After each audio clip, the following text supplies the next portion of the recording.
السلام علیکم ورحمۃ اللہ وبرکاتہ۔ اہلا وسہلا ومرحبا ایھا الطلاب الکرام الی درس الحدیث من جدید، فحیاکم اللہ واکرمکم اللہ وزادکم اللہ شرفا وعزا، داعین اللہ جل شأنہ ان یبارک لنا فی ھذی الدروس وان یسہل علینا ھذی العلوم۔ رب زدنی علما، رب اشرح لی صدری ویسر لی امری واحلل عقدۃ من لسانی یفقہوا قولی۔ رب یسر ولا تعسر واتمم بالخیر، رب ساحل ویسر ولا تعسر علینا یا میسر کل عسیر۔ عزیز طلباء، اللہ کی توفیق اور اس کے فضل اور کرم سے مشکوٰۃ المصابیح کے سلسلہ دروس کا یہ ایپیسوڈ نمبر 57 آپ کے سامنے موجود ہے، اور آج کے سبق کے حوالے سے ہمارے زیر مطالعہ جو احادیث ہیں وہ اللہ کے فضل اور کرم سے 4029 سے 4034 اور ایز یوزل حدیث کے ترجمے پر فوکس ہوگا۔ قبل وضاحت الفاظ کی وضاحت اللہ کی توفیق سے ہوگی، اور اسی طرح احادیث کی اسنادی حیثیت کی نشاندہی بھی کی جائے گی۔ آتے ہیں احادیث کی نصوص کی جانب براہ راست کتاب سے۔ میں آپ سے کتاب شیئر کرتا ہوں۔ آج کی ہماری جو پہلی حدیث ہے ہمارے سبق کے حوالے سے، وہ حضرت انس بن مالک رضی اللہ تعالیٰ عنہ سے یہ مروی ہے۔ جیسا کہ آپ جانتے ہیں کتاب الجہاد کا یہ وسیع چیپٹر یہ جاری و ساری ہے، اور ابواب آ رہے ہیں، مختلف مسائل، احکام اور دیگر جو ضروری امور ہیں جہاد سے متعلقہ، جو شرعی رہنمائی جن میں دی گئی ہے۔ تو یہ باب جو ہے یہ مال غنیمت کے تقسیم اور تقسیم سے پہلے اس مال غنیمت میں خیانت یا دھوکہ سے مال کو لینا اور اس میں وعید، ڈانٹ اور ڈپٹ اور سزا، اس سلسلے میں یہ احادیث جاری ہیں۔ گزشتہ اسباق میں بھی ان کا احادیث کا سلسلہ ہم نے پڑھا، وہ بھی اس کی اور زیادہ اہمیت کو واضح کرتی ہیں کہ مال غنیمت ایک فرد کا نہیں، ایک خاندان کا نہیں، بلکہ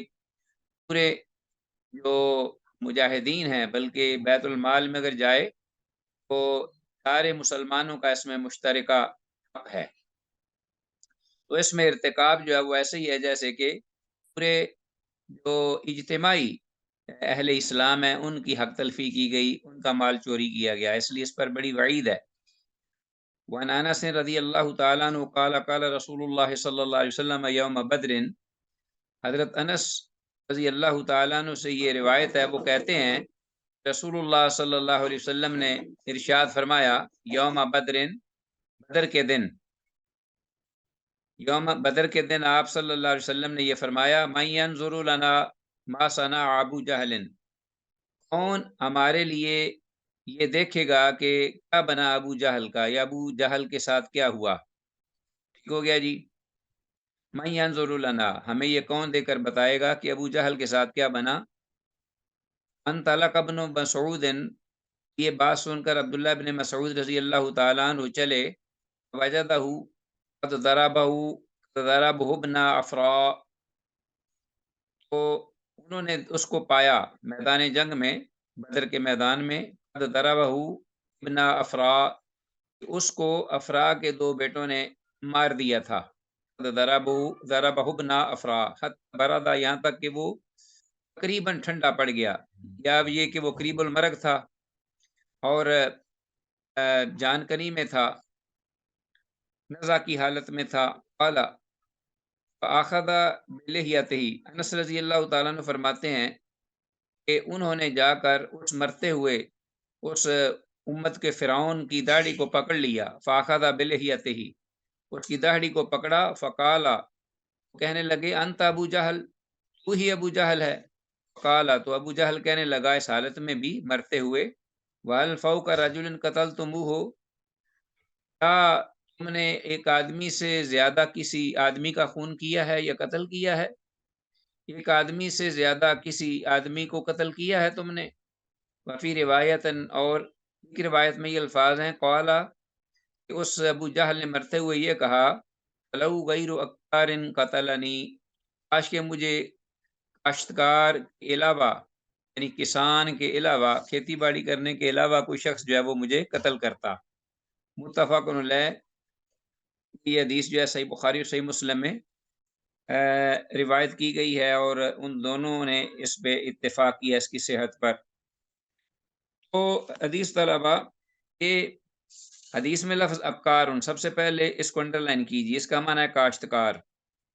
اور حدیث میں الفاظ بالفاؤ کا رجل قتل تمو، ابو جہل نے جو مرتے ہوئے یہ بات کہی، کیا آدمی سے اوپر کسی شخص کو تم قتل کر چکے ہو یا تم نے قتل کیا ہے؟ اس کے مفہوم دو ہو سکتے ہیں۔ ایک تو یہ، یعنی مجھ سے زیادہ قریش میں کوئی بڑے درجہ کا آدمی نہیں، مجھ سے قریش مکہ میں یا قریش پورے خاندان میں، قبیلے میں مجھ سے زیادہ کوئی بڑا آدمی نہیں ہے کہ جس کو تم قتل کرو گے۔ اور دوسرا یہ کہ تم نے کون سا بڑا کام کر لیا یا مار کا مار لیا، ایک آدمی کو ہی مار ڈالا نا، یہ کون سا کام ہے اور اس میں کون سے فخر کی بات ہے؟ یہ دو جو ہے مفہوم، دونوں میں کبر اور نخوت ٹپکتی ہے اس امت کے فرعون پر، مرتے ہوئے بھی ایسا اس کے اندر تکبر تھا۔ فلو غیر وقار قتلنی، حدیث میں یہ الفاظ بھی آخری، اس کو دیکھیے، اس کا مفہوم یہ ہے کہ اگر کاش کے مجھے غیر ذمہ دار، یعنی اگر مجھے غیر ذمہ دار مارتے، یعنی غیر کاشتکار مارتے، کسانوں کے علاوہ، کھیتی باڑی میں کام کرنے والوں کے علاوہ اگر کوئی مارتا مجھے تو یہ بہتر ہوتا۔ یہ مردود مرتے وقت بھی غرور اور جہل کے گھمنڈ میں تھا۔ افرا کے بیٹے انصار مدینہ میں سے ان کا تعلق تھا، افرا کے بیٹے جنہوں نے اس کو گرایا نیچے اور مرنے کے قریب کیا، اور کھیت اور باغ میں وہ کام کیا کرتے تھے، اس لیے اس نے یہ بکواس کی۔ ایک روایت کے مطابق آپ صلی اللہ علیہ وسلم نے اس کی موت پر اللہ کا شکر ادا کیا اور فرمایا کہ یہ سمت کا فرعون تھا۔ بعض روایات میں یہ بھی الفاظ ہیں کہ آپ نے سن کر کے ابو جہل امت کا فرعون قتل ہو گیا ہے تو آپ نے شکرانے کے 2 نفل بھی پڑھے، واللہ عالم۔ بہرحال یہ حدیث جو ہے یہ آپ کے سامنے ہے، متفق علیہ حدیث ہے۔ آگے آتے ہیں، اس کے بعد حدیث ہے ہمارے پاس 4030، وان سعد بن ابی وقاص، سعد بن ابی وقاص رضی اللہ عنہ سے یہ روایت ہے، قال، وہ کہتے ہیں، اعطى رسول اللہ صلی اللہ علیہ وسلم راحتا وانا جالس۔ جی عزیز طلب آتے ہیں اپنے سبق کی جانب۔ ہمارے پاس حدیث زیر مطالعہ تھی 4030، وان سعد بن ابی وقاص رضی اللہ تعالیٰ عنہ، سیدنا سعد بن ابی وقاص رضی اللہ تعالیٰ عنہ سے یہ روایت ہے، قال، وہ کہتے ہیں، اعطى رسول اللہ صلی اللہ علیہ وسلم راحتا وانا جالس، رسول کریم صلی اللہ علیہ وآلہ وسلم نے ایک گروہ کو، یعنی ایک جماعت کو کچھ مال دیا سال میں کہ میں بھی بیٹھا ہوا تھا، وانا جالس، ترک رسول اللہ صلی اللہ علیہ وسلم منہم رجلا، تو ان میں سے اللہ کے رسول صلی اللہ علیہ وسلم نے ایک آدمی کو چھوڑ دیا، فتارہ کا یعنی ایک آدمی کو وہ مال نہیں دیا جیسا کہ دوسروں کو دیا، وَأَعْجَبُهُمْ إِلَيَّ، جبکہ وہ شخص میرے ہاں پسندیدہ شخص تھا، یعنی وَأَعْجَبُهُمْ إِلَيَّ، ان لوگوں میں سے بھی بڑھ کر کہیں وہ میرے نزدیک زیادہ پسندیدہ تھا۔ فقم تو یعنی عقیدے یا عمل یا ایمان کے اعتبار سے، فقم تو میں کھڑا ہوا، فقل تو میں نے کہا، مالک ان فلان، اے اللہ کے رسول صلی اللہ علیہ وسلم، کہ فلاں کے بارے میں آپ کا کیا خیال ہے؟ واللہ، اللہ کی قسم، انی لأراہ مؤمنا، اللہ کی قسم میں تو اس کو ایک مومن سمجھتا ہوں، ایک پکا پختہ مومن خیال کرتا ہوں، لأراہ مؤمنا۔ قال رسول اللہ صلی اللہ علیہ وسلم، تو اللہ کے رسول صلی اللہ علیہ وسلم نے ارشاد فرمایا، او مسلمن، یہ نہ کہو بلکہ کہو کہ میں اسے مسلمان خیال کرتا ہوں، یا یہ ہے کہ آپ نے فرمایا کہ میرے ہاں وہ ایک مسلمان ہے، میں اسے، اگر آپ اسے مومن خیال کرتے ہیں تو میں اسے مسلمان سمجھتا ہوں، ابھی تک میں اسے ایک مسلمان سمجھتا ہوں۔ ذکر ذلک سعد ثلاثا، سعد بن ابی وقاص جو کہ راوی ہیں اس حدیث کے، انہوں نے اس بات کو 3 بار فرمایا، کہا، ذکر ذالک، ذکر کیا اسی بات کو 3 بار، یعنی اس شخص کے بارے میں اپنی رائے دی۔ وَأَجَابَهُ بِمِثْلِ ذَلِكَ، تو آپ صلی اللہ علیہ وسلم نے بھی اسی طرح 3 بار ان الفاظ میں جواب دیا، او مسلمن او مسلمن او مسلمن۔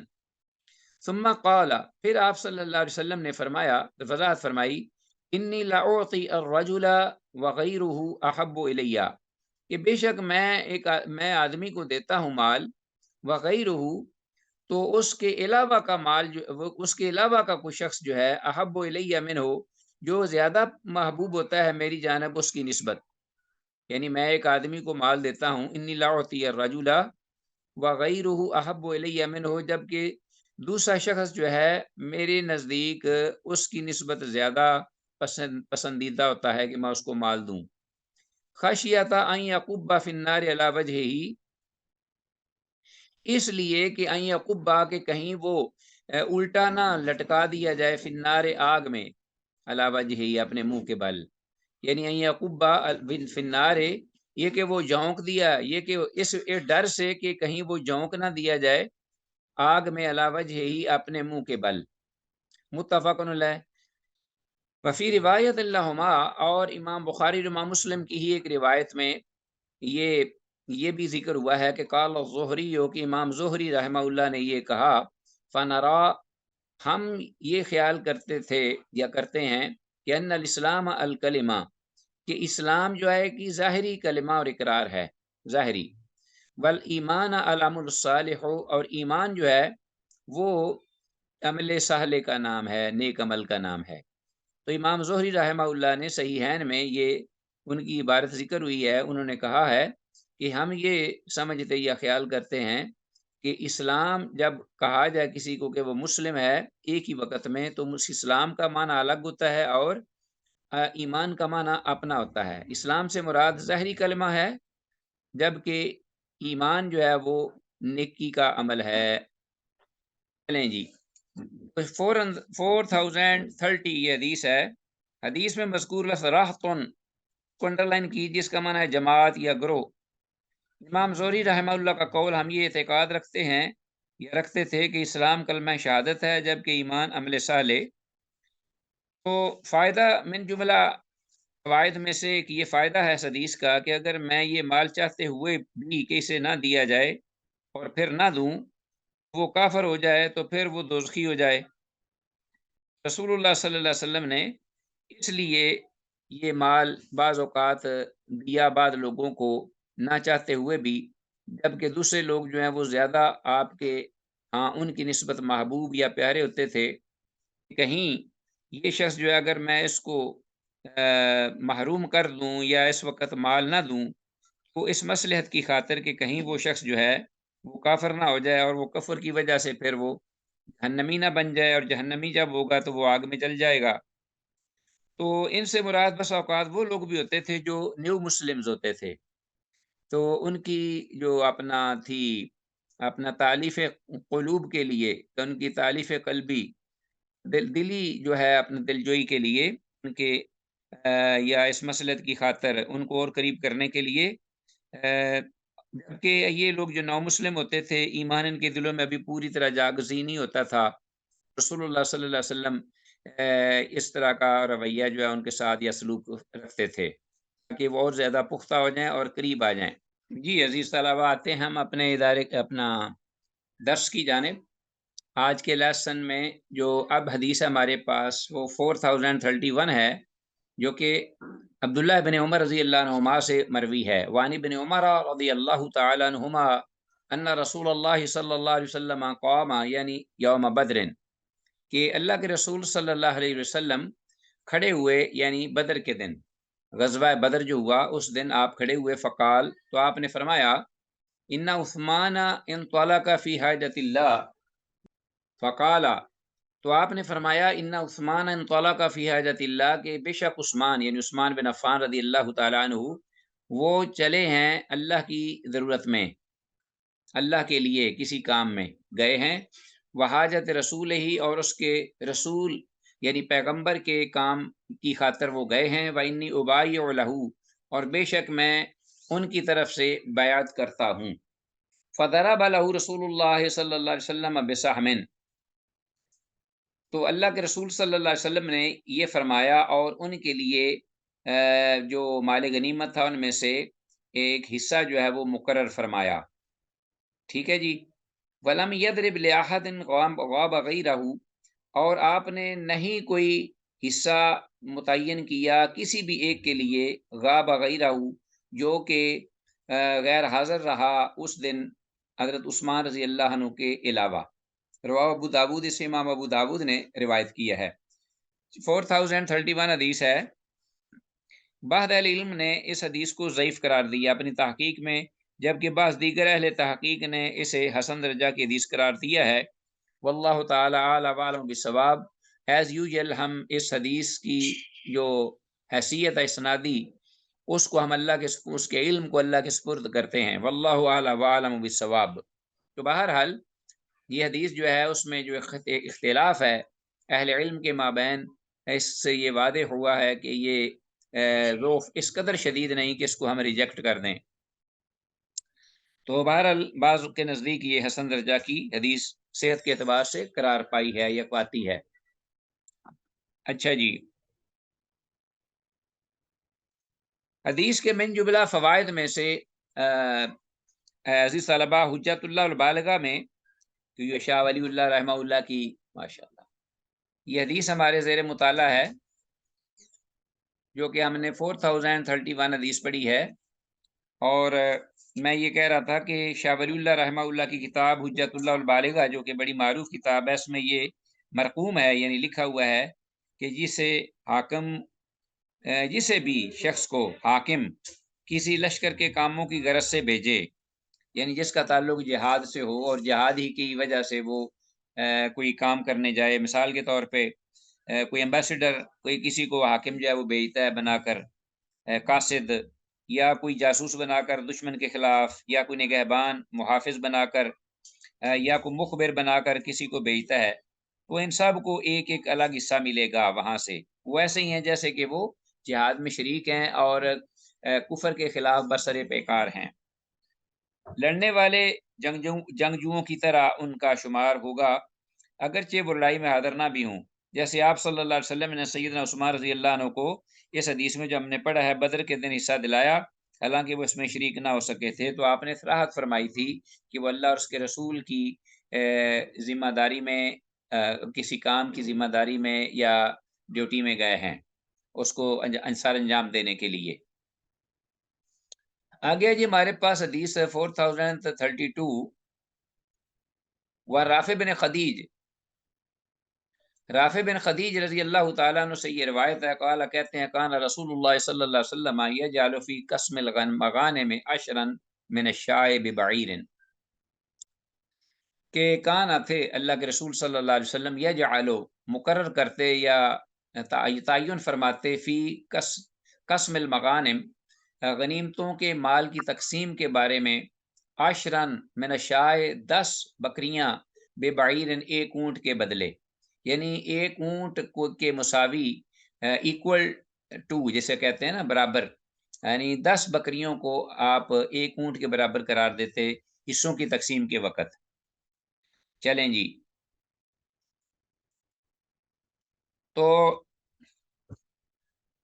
یہ حدیث جو ہے یہ سند کے اعتبار سے صحیح ہے، اور غنیمت کے جانوروں کی تقسیم کے وقت ایک اونٹ کو 10 بکریوں کے برابر ہی رکھا جائے گا، آج بھی اور قیامت تک بھی اگر کوئی تقسیم کا معاملہ ہوا تو ایسے ہی کیا جائے گا۔ آگے جی ہمارے پاس کتاب الجہاد، کتاب الجہاد ہے یہ، جیسا کہ آپ جانتے ہیں کہ یہی باب اور اس کی یہ حدیث ہے ہمارے پاس 4033۔ حافظ الحدیث حضرت ابو ہریرہ رضی اللہ تعالیٰ عنہ سے یہ حدیث مروی ہے۔ قال، وہ کہتے ہیں قال رسول اللہ صلی اللہ علیہ وسلم، کہ اللہ کے رسول صلی اللہ علیہ وسلم نے ارشاد فرمایا، ہاں جی، غزا نبی من الانبیاء، کہ ایک نبی نے انبیاء میں سے، انبیاء علیہ السلام میں سے ایک نبی نے غزوہ کیا، تو یہ نبی جو ہیں یہ کون ہیں؟ جیسا کہ اس بارے میں اہل علم نے کہا ہے، صراحت کی ہے کہ یہ نبی تھے سیدنا یوشع بن نون علیہ السلام۔ یوشع بن نون یہ اللہ کے نبی سیدنا اللہ کے پیغمبر سیدنا موسیٰ کلیم اللہ علیہ السلام کہ یہ خلیفہ جانشین تھے، یوشع بن نون علیہ السلام۔ اور قرآن مجید میں جو ذکر آتا ہے کہ وَإِذْ قَالَ مُوسَىٰ لِفَتَاهُ لَا أَبْرَحُ حَتَّىٰ أَبْلُغَ مَجْمَعَ الْبَحْرَيْنِ أَوْ أَمْضِيَ حُقُبًا، یہ واقعہ بہت ہی دلچسپ ہے سورۃ الکہف میں۔ تو یہ اس ساتھ جانے والے جو شاگرد تھے ان کے بارے میں یہ لکھا گیا ہے، ذکر آیا ہے کہ وہ یوشع بن نون تھے، جو موسیٰ علیہ السلام کے شاگرد با وفا بھی تھے اور انتہائی بہت ہی نیکوکار تھے، اور بعد میں اللہ نے ان کو نبوت بھی عطا کی، اور موسیٰ علیہ السلام کی وفات کے بعد امت کے یا قوم کے جو مسائل یا معاملات تھے وہ انہوں نے سنبھالے اللہ کے حکم سے۔ تو انہوں نے لڑائی یا غزوہ کیا، جہاد کیا دشمنوں کے خلاف۔ فقال لقومہ، تو انہوں نے اپنی جہاد کے لیے قوم کو باہر نکالتے وقت جب تعین کیا جاتا ہے، فوج کو جمع کیا جاتا ہے، اکٹھا کیا جاتا ہے، تو فرمایا فقال لقومی، کیونکہ اس وقت کوئی ریزرو فوجیں تو تھیں نہیں، نہ وہ لوگ ہوتے تھے، بس جذبہ جہاد سے سرشار اہل ایمان اللہ کے نبیوں کے ساتھ نکلتے اللہ کی راہ میں سرخرو ہونے کے لیے، شہادت کا مقام یا درجہ پانے کے لیے۔ عزیز طلبہ، بات بڑی سننے والی ہے، غور سے حدیث سنیے گا، بڑے اس میں فوائد ہیں۔ تو فقال لقوم ہی، تو اس وقت اپنا مجاہدین کے انتخاب کے وقت یا اپنا فوج کو جمع کرنے کے لیے مجاہدین کو آپ اللہ کے نبی جو ہیں حضرت یوشع بن نون علیہ السلام کہتے ہیں، فقال لقوم، انہوں نے اپنی قوم سے کہا لا یتبعنی رجل ملک بضعۃ امرأۃ، لا یتبعنی رجل ملک بضع امرأۃ، کہ نہ میرے پیچھے یا میرے ساتھ چلے کوئی بھی ایسا آدمی ملک بضع امرأۃ، کہ جو ابھی ابھی مالک بنا ہو کہ کسی اپنا عورت کا، یعنی ملک بضع امرأۃ، کسی عورت کا مالک بنا ہو، یعنی اس نے نکاح میں لیا ہو، اس کے ساتھ شادی کی ہو، وَهُوَ يُرِيدُ أَن يَبْنِيَ بِهَا، اور وہ چاہتا ہو نکاح کرنے کے بعد، نئی نئی شادی ہو بالکل، اور وہ چاہتا ہو کہ اس کو اپنے گھر لائے، اس اپنی بیوی کو اپنے گھر لائے، وَلَمَّا يَبْنِ بِهَا، اور ابھی تک وہ اس کو لا نہیں سکا، ابھی تک اس کو لا نہ سکا، اور اس نے ابھی بھی شادی کی اور وہ اپنے سسرال سے اس کو لانا چاہ رہا ہے اپنے گھر میں۔ یبنی اب یہاں کا معنی یہ ہوتا ہے کہ یہ کہ وہ اس کا مکلاوہ لائے، مکلاوہ کہتے ہیں نا اس کو اپنی زبان میں، جو کہ پہلا چکر ہوتا ہے سسرال سے اپنے گھر میں لانے کا بیوی کو۔ ولما یبن بہا، اور ابھی تک وہ لا نہیں سکا، ایک تو ایسا آدمی ہمارے ساتھ نہ چلے، ولا احد بنا بیوتن، اور نہ کوئی ایسا شخص ہمارے ساتھ چلے، بنا بیوتن، کہ جس نے اپنا گھر بنائے ہوں، ولم یرفع، یعنی بالکل نئے نئے گھر بنائے ہوں، چھت جو دیواریں کھڑی کی ہوں، ولم یرفع سقوفہا، لیکن ابھی تک اس پہ چھت نہ ڈالی ہو، ولا رجل، اور نہ ایسا آدمی ہمارے ساتھ چلے، ہمارے ساتھ جہاد میں، اشترا غنما او خالفات، کہ جس نے کوئی بکریوں کا ایک عدد تعداد یا گابن اونٹنیوں کی جو کہ بچہ جننے کے بالکل قریب ہوں، غنمن او خلیفات، ایسی بکریاں یا اونٹنیاں جو بچہ جننے کے بالکل قریب ہوں، یعنی گابن اونٹنیاں، پریگننٹ، وہ جس نے خریدی ہوں، وہ ینتظر ولادہا، اور وہ ان کی ولادت کے انتظار میں ہو، یعنی کہ کب یہ بچے جنتی ہیں اور میں ان کی دیکھ بھال کروں، تو ایسا شخص جو ہے وہ بھی ہمارے ساتھ نہ چلے۔ فغدا، تو اب اس کے ساتھ جو اللہ کے نبی ہیں انہوں نے اپنے جہاد کا یا دشمن کے خلاف لڑائی کا ارادہ کیا، فدنا من القریۃ صلاۃ العصر او قریب من ذلک، تو جب وہ جہاد کے لیے چلے تو اس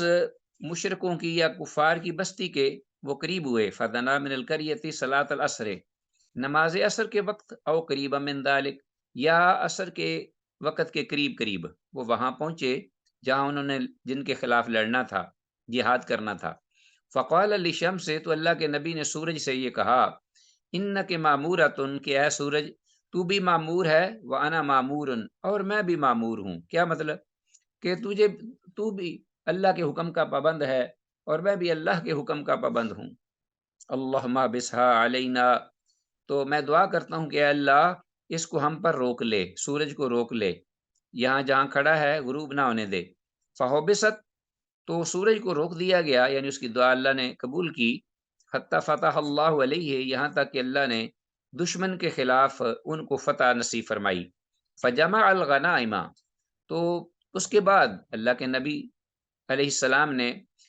دشمن کا جو مال تھا، مال غنیمت، ان کو اکٹھا کرنا شروع کیا۔ فجاءت یعنی النار، تو آئی آگ آسمان سے، لتا کلہا، تاکہ اس غنیمت کے مال کو کھا جائے، یعنی جلا دے اور جلا کر راکھ کر دے۔ فلم تطعمہا، لیکن آئی تو صحیح، لیکن اس نے وہ یعنی اس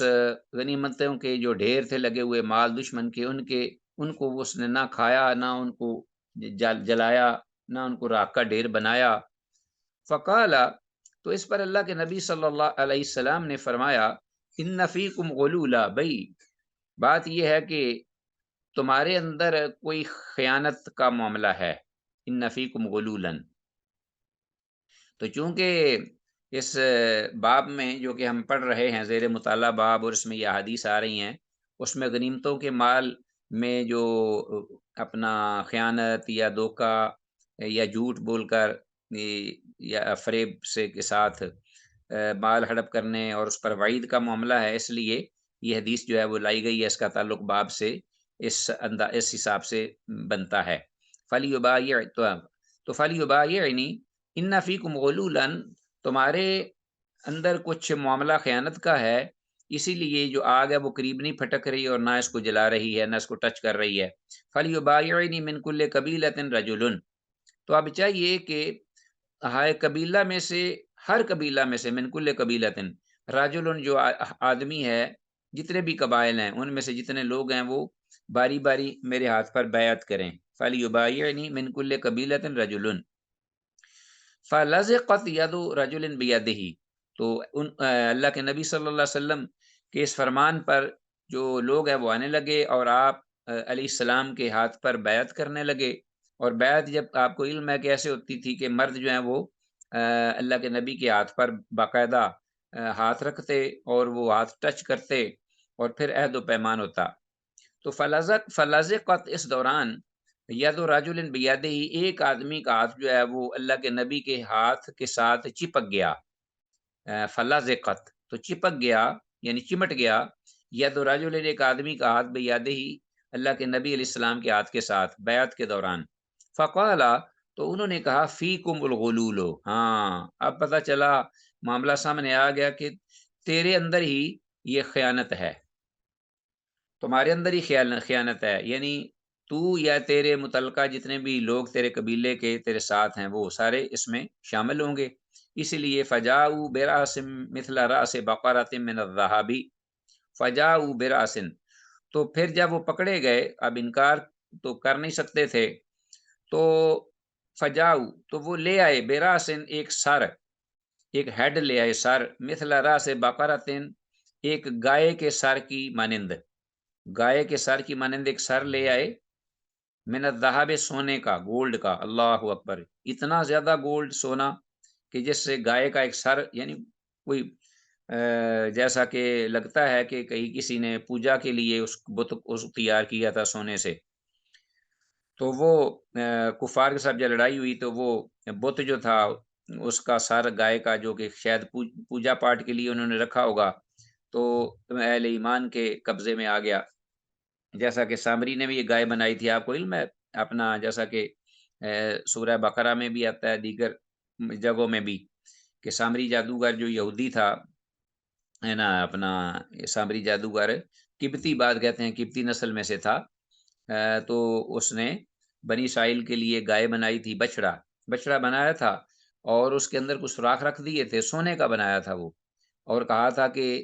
یہ تمہارا الہ اور معبود ہے، اس کو پوجو، اس کی پرستش کرو۔ تو پوری قوم اللہ ماشاء اللہ، بہت کم تھے جو کہ بچے، تو اس کی پوجا میں لگ گئے۔ تو غالباً لگتا ہے کہ وہ مشرک قبیلہ جو تھا وہ اسی طرح جانوروں کے بھی بت بنا کر ان کی پوجا پاٹ کرتا ہوگا۔ بہرحال وہ قبیلہ جو ہے وہ خاصا اپنا لگتا ہے کہ پاورفل تھا اور بڑا امیر تھا۔ فجاؤ براث مثل راس بقرۃ من الذهب، تو وہ مشرک قوم جو تھی قبیلہ، اس میں فجاؤ براسن یعنی یا جی وہ لوگ جو کہ اللہ کے نبی علیہ السلام کے ہاتھ پر بیعت کر رہے تھے، ان میں سے ایک آدمی جو ہے جب اس نے آپ علیہ السلام کے ہاتھ پر بیعت کی تو ان کا ہاتھ جو ہے اس کا وہ اللہ کے نبی صلی اللہ علیہ وسلم کے ہاتھ یا علیہ السلام کے ہاتھ کے ساتھ چپک گیا، تو انہوں نے یہ فرمایا کہ تمہارے اندر ہی خیانت کا معاملہ ہے۔ فجاؤ براث مثل راس بقرۃ من الذهب، تو وہ پھر لوگ لے آئے ایک سر بڑا، ایک سر مثل راس بقرۃ من الذهب، گائے کے سر کی طرح، من الذهب گولڈ سے یعنی سونے سے، سونے کا۔ فوضعها، اور تو انہوں نے اس کو رکھ دیا، سامنے رکھ دیا۔ فجاءت النار، یعنی مال غنیمت میں، فجاءت النار فاکلتها، تو اب آگ جو ہے وہ آ گئی اور اس نے اس غنیمت کے مال کو، جتنا بھی لگا سونے چاندی یا جو بھی دیگر اشیاء تھیں، سارے ڈھیر لگے ہوئے تھے، پڑے ہوئے تھے، ان کو آگ لگی اور انہیں جلا کر خاکستر کر گئی۔ وزاد فی روایت، اور ایک روایت میں یہ زیادہ کیا ہے اپنا راوی نے ان الفاظ میں کہ فلم تحل الغنائم، رسول اللہ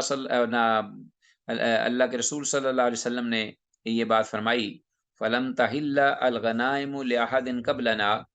کہ نہیں جائز تھی غنیمتیں لأحد کسی ایک کے لیے بھی، قبلنا ہم سے پہلے، یعنی وزادہ فی روایت، اور ایک روایت میں رسول اللہ صلی اللہ علیہ وسلم کی یہ الفاظ جو ہیں انہوں نے زیادہ کیے، یہ فرمائے کہ فلم تحل الغنائم لأحد قبلنا، تو نہیں حلال یا جائز تھیں غنیمتیں یا غنیمتوں کے مال لأحد کسی ایک کے لیے بھی، قبلنا ہم سے پہلے امتوں کے لیے۔ ثم احل اللہ لنا الغنائم، پھر اللہ جل شانہ نے ہمارے لیے ان غنیمتوں کے مالوں کو حلال کر دیا، جائز قرار دے دیا ان کا کھانا استعمال کرنا۔ رعا ضعفنا، اللہ نے دیکھا ہماری کمزوری، وعجزنا، اور ہماری عاجزی بے بسی لاچاری، فاحلها لنا، تو اپنی رحمت سے اللہ نے ان غنیمتوں کے مال کو ہمارے لیے حلال اور جائز قرار دے دیا۔ متفق علیہ، یہ حدیث متفق علیہ ہے، یعنی اپنی صحت کے اعتبار سے پیک پر ہے۔ امام بخاری اور امام مسلم نے اس کو، دونوں نے شیخین نے روایت کیا ہے۔ تو عزیز طلبہ، یہ حدیث جو کہ آج کی ہمارے اس سبق کی لیسن کی آخری لاسٹ حدیث تھی، اس میں کچھ چیزیں جو کہ فائدے کے طور پر میں چاہتا ہوں کہ آپ کے سامنے ذکر کروں۔ قدر طویل حدیث ہے اور ہے بھی صحیح حدیث۔ حدیث کے الفاظ فلذقت ید رجل، ان کو انڈر لائن کیجئے، اور ان کا مطلب یعنی خط کشیدہ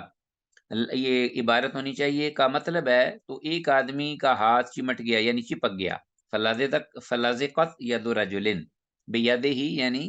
حضرت یوشع بن نون علیہ السلام کے ہاتھ کے ساتھ۔ اچھا جی، من جملہ فوائد میں سے آپ سن لیجئے گا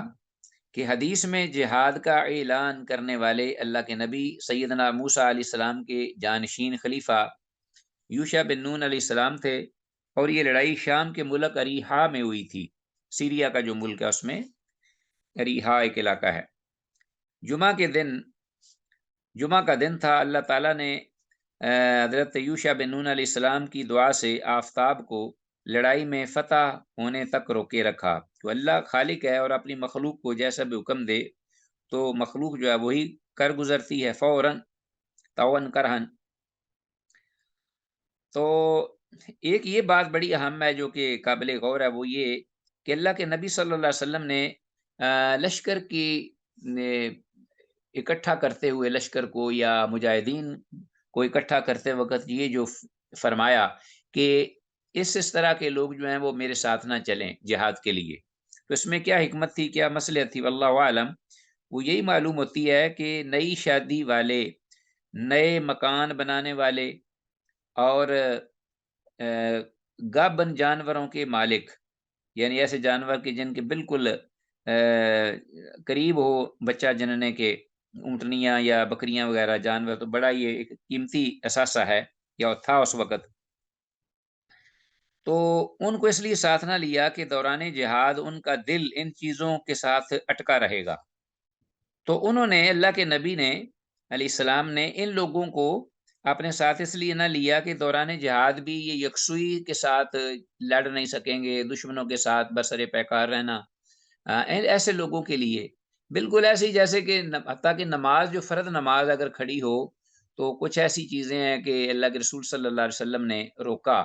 کہ ایسی حالت میں آپ نماز بھی نہ ادا کریں، انتہا درجے کی سخت نیند آ رہی ہو، یا یہ ہے کہ تھکاوٹ اتنی شدید ہو کہ آدمی سو رہا ہو، اس کو چاہیے کہ پہلے وہ تھوڑا سا سو لے، کیونکہ وہ کہیں نماز میں نہ سو جائے اور اپنے خلاف بد دعائیں کرنے لگے اس حد تک، یا کوئی اتنا بھوکا ہو زیادہ کہ کھانا پڑا ہو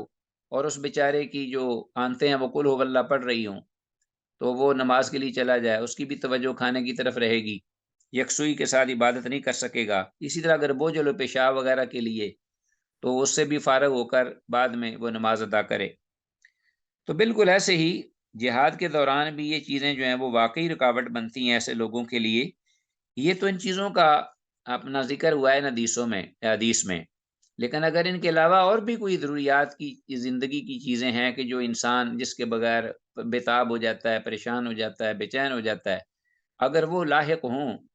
اور ان کے ساتھ سامنا ہو کسی آدمی کا، تو ظاہر ہے کہ عبادت یا جہاد کے لیے ان کو لانا جو ہے وہ بعض دفعہ نقصان دہ ثابت ہوتا ہے۔ تو دوران جہاد ان کا دل ان چیزوں کی جانب مائل رہے گا تو جہاد میں رکاوٹ بنیں گے، لہذا جہاد ان کی نسبت جو فارغ البال لوگ ہیں ہر طرح سے، وہ زیادہ بہتر اور یکسوئی سے جہاد کا عمل سر انجام دیں گے۔ اسی طرح عزیز طلبہ، پہلی امتوں میں جیسا کہ ہم نے اس حدیث میں پڑھا اور دیگر احادیث میں بھی، پہلی امتوں میں قربانی اور غنیمت کے مال کو آسمانی آگ جلا کر راکھ کر جلا دیتی تھی، تو جو کہ قبولیت کی علامت ہوا کرتی تھی کہ اللہ نے اہل ایمان کا یہ عمل قبول کر لیا ہے۔ ان کے لیے غنیمت کا مال ناجائز، جبکہ اس امت کے لیے قیامت تک جائز ہے، الحمدللہ۔ ٹھیک ہو گیا جی؟ تو ایک حدیث غالباً اور ہے، وہ بھی آپ پڑھ لیں، اسی آج کے سبق کے حوالے سے یہ حدیث ہے 4034، عبداللہ بن عباس رضی اللہ عنہما سے یہ حدیث ہے، عن ابن عباس رضی اللہ تعالیٰ عنہما قال حدثنی عمر رضی اللہ عنہ۔ ابن عباس، عبداللہ بن عباس رضی اللہ عنہما فرماتے ہیں کہ یعنی ان سے یہ روایت ہے، کہتے ہیں کہ حدثنی عمر بن خطاب رضی اللہ عنہ نے مجھے یہ بیان کیا، کالا اور کہا کہ لما کان یوم خیبر، کہ جب خیبر کا دن تھا، خیبر کے دن، غزوہ خیبر اور اس کا دن یہودیوں کے خلاف، اقبال نفر من صحابت النبی صلی اللہ علیہ وسلم، تو صحابہ جو اللہ کے نبی کے صحابہ تھے رضوان اللہ علیہ مجمعین، ان میں سے ایک جماعت یا ایک گروہ وہ آیا، فقالو تو وہ کہنے لگے گزرتے ہوئے، فلان شہید، کہ فلاں شہید ہے، و فلان شہید، اور فلاں بھی شہید ہے، حتی مروا علی رجل، یہاں تک کہ وہ ایک ایسے آدمی پر گزرے اور اس کے بارے میں بھی یہ کہہ دیا کہ فلاں شہید ہے، فقالو فلان شہید، فقال رسول اللہ صلی اللہ علیہ وسلم، تو اللہ کے رسول صلی اللہ علیہ وسلم نے یہ سن کر فرمایا، کلا، ہرگز نہیں، انی رأیتہ فی النار، بے شک میں اس کو دیکھ رہا ہوں آگ میں، اللہ اکبر، یعنی میں نے اس کو آگ میں جلتے دیکھا ہے، فی بردۃ، اس چادر کے بارے میں، غلہ، جو کہ اس نے جس میں خیانت کی، یعنی خیانت دھوکے سے اس کو اٹھا لیا، چوری کا مرتکب ہوا، او اباعتن، یا ابا بھی وہی اوپر والی بڑی چادر جو کہ اصل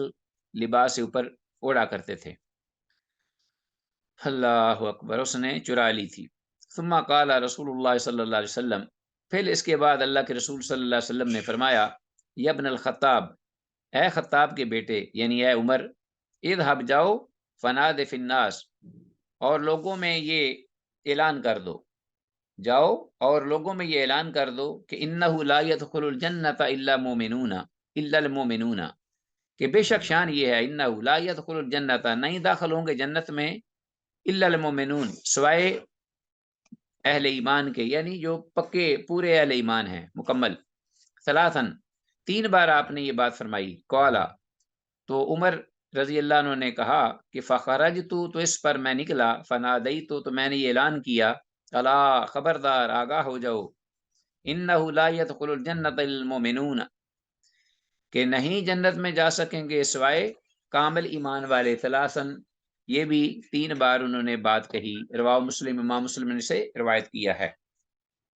تو یہ حدیث جو ہے اس میں یہ عبارت کلا انی رأیتہ فی النار فی بردۃ غلھا، اس کا ترجمہ میں پھر پڑھ کیے دیتا ہوں کہ ہرگز ایسا نہیں، آگاہ رہو، میں نے اسے مال غنیمت کی ایک چادر چرانے کی وجہ سے دوزخ میں جلتے دیکھا ہے، والیاذ باللہ، وہ غنیمت کی چوری سے وہ دوزخ میں جل رہا ہے۔ اللہ اکبر۔ جنت میں صرف کامل مومن ہی داخل ہوں گے،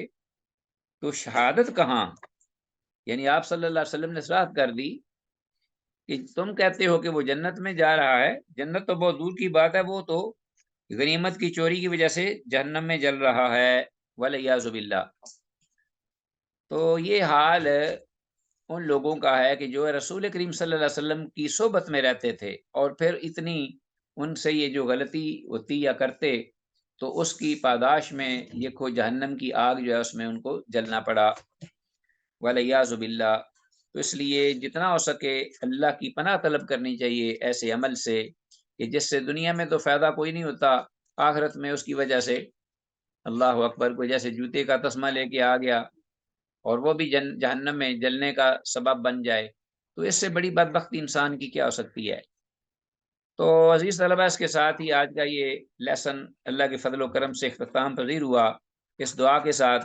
کہ جو کچھ بھی کہا سنا ہے اللہ تعالیٰ اس پر عمل کی استقامت کی توفیق عطا فرمائے۔ ھذا ما عندی واللہ اعلم بالصواب۔